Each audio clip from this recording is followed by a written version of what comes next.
श्रीमन नारायण नारायण।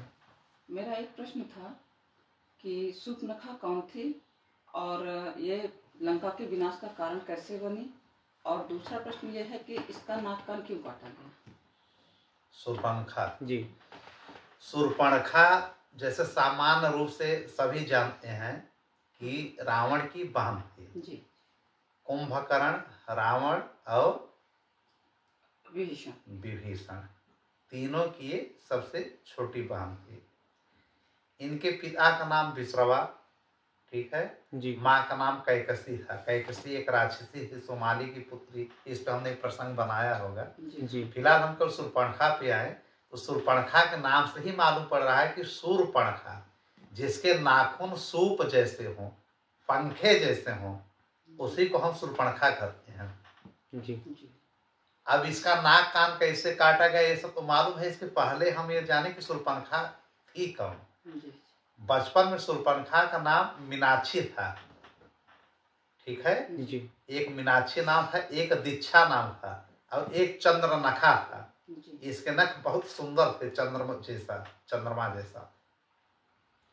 मीनाक्षी, दीक्षा और चंद्रनखा कैसे बनी शूर्पणखा।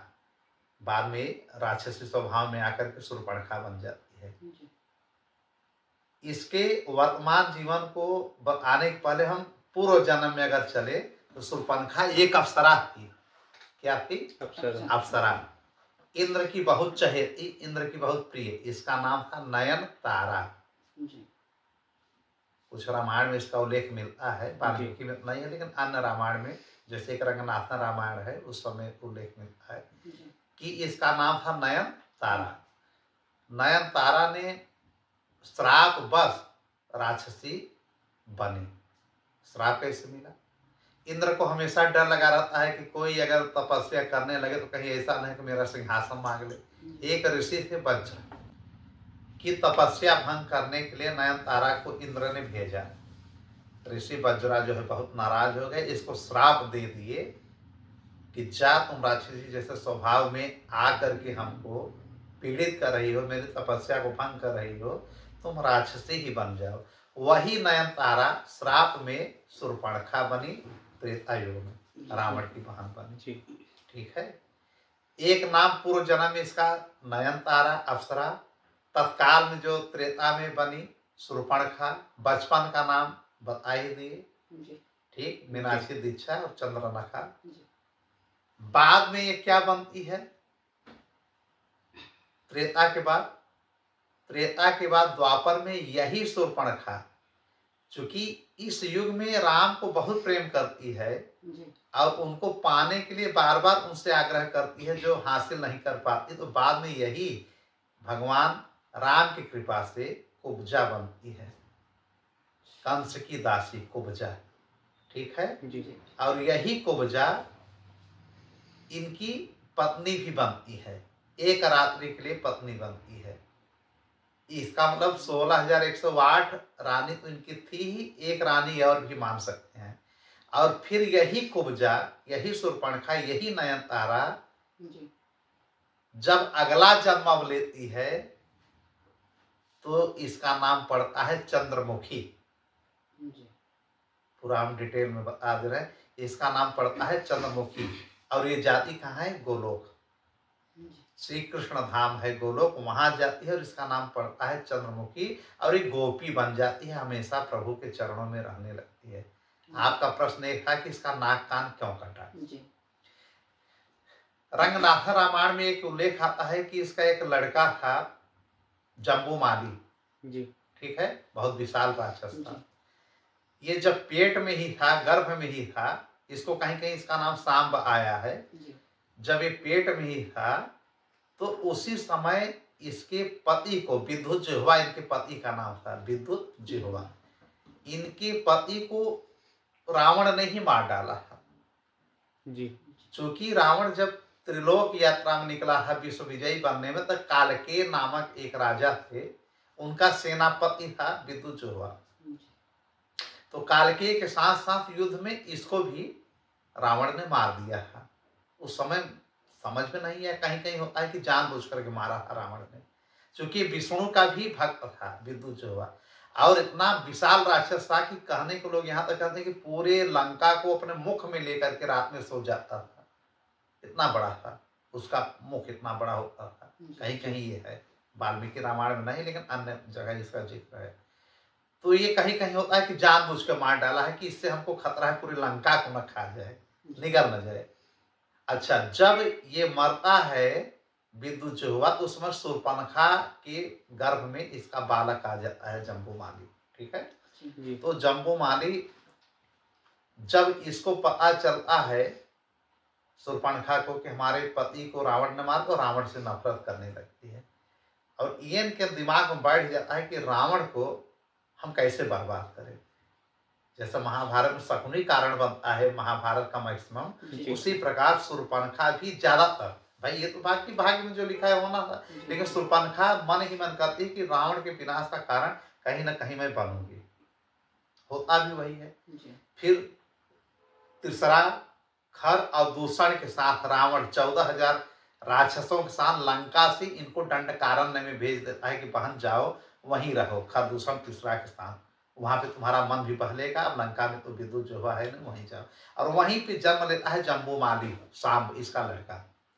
जम्बूमाली की एक कथा आती है रंगनाथन रामायण में कि ये जब बड़ा होता है और इसको पता चलता है कि रावण इसके पिता के मृत्यु के कारक हैं, तो उनको मारने के लिए एक तपस्या करता है बहुत बड़ा, सूर्य को प्रसन्न करने के लिए। ब्रह्मा के पास नहीं जाता है, शिव के पास कहता है मैं सूर्य को प्रसन्न करूंगा। सूर्य जी प्रसन्न होते हैं उसकी तपस्या से, वरदान के रूप में एक खड्ग देते हैं कि इस खड्ग से जो करना चाहो कर सकते हो। लेकिन सूर्य जी ना करके खड्ग को यूं ही पहुंचा देते हैं किसी अन्य के मार्फत, और एक आकाशवाणी होती है कि सूर्य जी ने तुम्हारी तपस्या से प्रसन्न होकर खड्ग दिया है, इस खड्ग से तुम किसी का संहार कर सकते हो, कुछ भी कर सकते हो।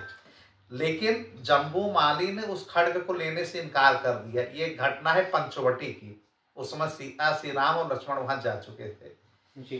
तो उसने ये लेने से इनकार कर दिया कि सूर्य जी आएंगे जब हमको देंगे तब मैं लूंगा। उसी समय लक्ष्मण वहां पे जो है टहल रहे, बहुत बड़े बड़े घना वन था, जंगल था, और तलवार यूं ही लटक रहा था।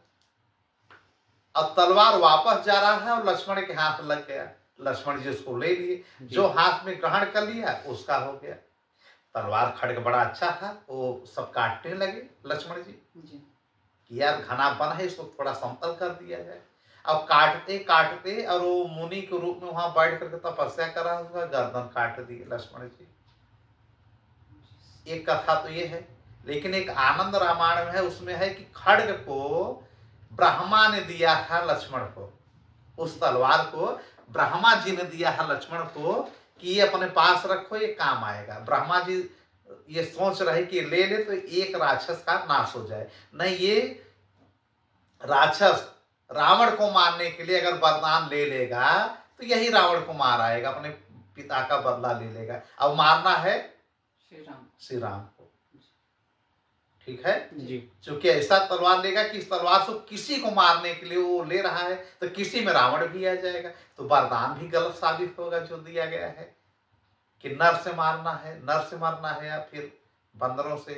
फिलहाल तो ये कथा आती है कि लक्ष्मण को खड्ग मिला ब्रह्मा जी के द्वारा, और वो झाड़ियों को काटते काटते, वन को काटते काटते कब उस जम्बूमाली का सर काट दी, इनको भी पता नहीं चला।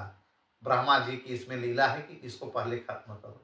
और जब देखते हैं कि मुनि के रूप में ये मारा गया तो उनको बड़ा अफसोस होता है, जाकर प्रभु श्री राम से याचना करते हैं कि प्रभु मैंने मुनि कुमार को मार डाला। फिर वहीं से साधु सन्यासियों की कुछ टोली निकल रही थी। श्री राम जी ने भी पूछा कि ये तो ब्रह्म हत्या की भागीदारी हो रहा है, क्या किया जाए।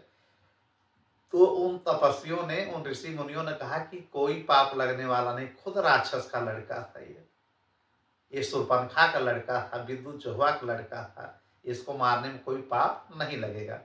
ये बात शूर्पणखा सुन रही थी कि राम और लक्ष्मण ये दोनों हमारे बेटे के मृत्यु का कारण है और न्याय भी नहीं कर रहे हैं, श्री राम न्याय नहीं कर रहे हैं। ये मारने के उद्देश्य से जाती है कि श्री राम और लक्ष्मण को हम मार डालेंगे। लेकिन जब वहां पंचवटी पहुंचती है और श्री राम जी के रूप को देख करके उनके ऊपर मोहित हो जाती है, प्रेम करने लगती है कि काश ये हमारे पति बन जाते। लेकिन श्री राम अवतार में सीता जी से वचनबद्ध थे कि मैं एक ही शादी तुम्हारे अलावा सीते मैं किसी से करूंगा नहीं। उसको उन्होंने हमेशा निभाया। सबको टरकाते गए कि अगले जन्म में हम करेंगे, अगले जन्म में। यही इसके साथ हुआ। शूर्पणखा गई मारने, लेकिन जब रूप देखा मोहित हो गई। फिर सोचा कि क्यों ना हम इससे शादी ही कर लें, अब बाद में मार देंगे, अगर बदला लेना होगा पहले हम शादी ही करेंगे। तो आज जैसा आप लोगों ने सुना हो, फिर वहां वो श्री राम जी के पास जाते हैं, राम जी कहते हैं लक्ष्मण से शादी कर लो, लक्ष्मण जी कहते हैं राम से कर लो, फिर राम जी कहते हैं लक्ष्मण से कर लो, तो इसमें बेचैन हो जाती है जी। फिर ये अपना विकराल रूप पकड़ती है कि मैं सीता को ही खा जाऊं तो दोनों लोग खाली हो जाओगे, हमसे शादी कर ही लोगे, अब हमारे बच्चे का बदला भी पूरा हो जाएगा, हमारे बेटे को तुम लोगों ने मारा है, शत्रु भी हो हमारे। तब वाल्मीकि रामायण है कि इशारा करते हैं लक्ष्मण जी को, और लक्ष्मण जी जा करके तलवार से इसके नाक और कान काट लेते हैं शूर्पणखा के। लेकिन आनंद रामायण में ऐसा लिखा है कि राम जी ने शूर्पणखा को एक बाण दिया, एक एरो बाण दिया, कहा ये ले जाओ लक्ष्मण को दे दो, और वो समझ जाएंगे हमारी बात को, तुम्हारी मन की इच्छा वो पूरी कर देंगे जी। जब बाण को लेकर जाते हैं शूर्पणखा ही दिखाने के लिए लक्ष्मण को, तो लक्ष्मण उस बाण को लेते हैं, अब उसी बाण को संधान करके चलाते हैं, उसका नाक कान और स्तन तक काट देते हैं। ये आनंद रामायण करता है। कुल मिलाकर के इसको अंग विहीन कर देते हैं। फिर इसका रूप खराब हो जाता है। फिर जाकर के तीसरा को, खर को, दूषण को और 14,000 अन्य राक्षसों को लाती है। सबको राम जी 14,000 रूप पकड़ करके मार डालते हैं। खर, दूषण, तीसरा सबको मार डालते हैं। 14 और भी सैनिक आते हैं, सब मारे जाते हैं। कहा गया है कि भगवान ने राम के लीला में कहीं ब्रह्मत्व तो नहीं दिखाया है, बिल्कुल दिखाया है। यहाँ पे 14,000 रूपों में अपने आप को उन्होंने डिवाइड कर लिया।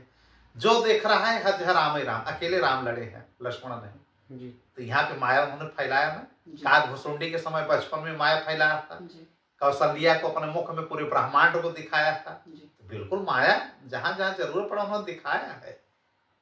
तो फिलहाल शूर्पणखा अब समझ गई कि ये सामान्य मानव नहीं है, नारायण ही है।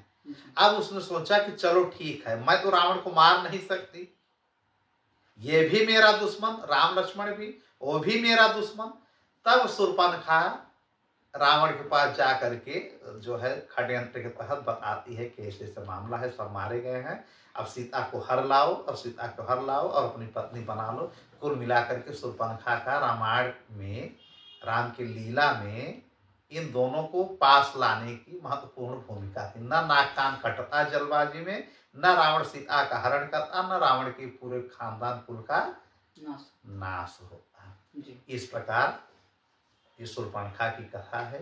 तो शूर्पणखा एक अप्सरा होकर के राक्षसी बनी, राक्षसी से कुब्जा बनी, कुब्जा से गोलोक चली गई, चंद्रमुखी बन करके प्रभु श्री कृष्ण के चरणों की दासी बन गई, गोपिका बन गई। ठीक, और कुछ?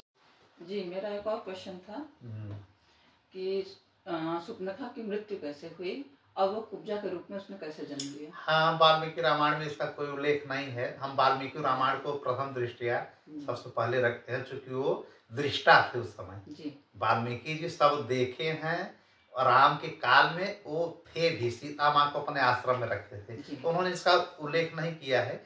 लेकिन अन्य रामायण में इसका उल्लेख है कि रावण के मरने के बाद ये समुद्र में जाकर के डूब जाते हैं, मर जाते हैं। लेकिन कहीं कहीं रामायण में लिखा है, रामायण अनेक है ना, कहीं कहीं इसका जिक्र है कि ये शिव जी की भक्ति करने के लिए चली जाती है, और कहीं कहीं है कि पुष्कर में जाकर के ये ब्रह्मा से वरदान लेती है कि हमारे राम जी पति के रूप में हमको मिले।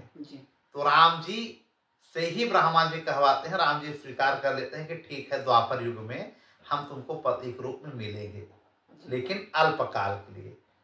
तो जैसा हमने बताया कि फिर यही शूर्पणखा स्वाभाविक मृत्यु मरती है, फिर ठीक है, स्वाभाविक मृत्यु मरती है और तपस्या करते हुए मर जाती है प्रभु राम की तपस्या में। जी इन्हीं का सुमिरन करते करते इस कारण द्वापर में कुब्जा बनती है और इनकी जो है पत्नी के रूप में इन्होंने स्वीकार किया। जी तो इस प्रकार से ये कथा आती है। जी फिर जैसे हमने बताया कि चंद्रमुखी बन जाती है, गोलोक में हमेशा निवास करती है। ठीक जी है, जी जी राधे राधे। राधे राधे राधे। राधे।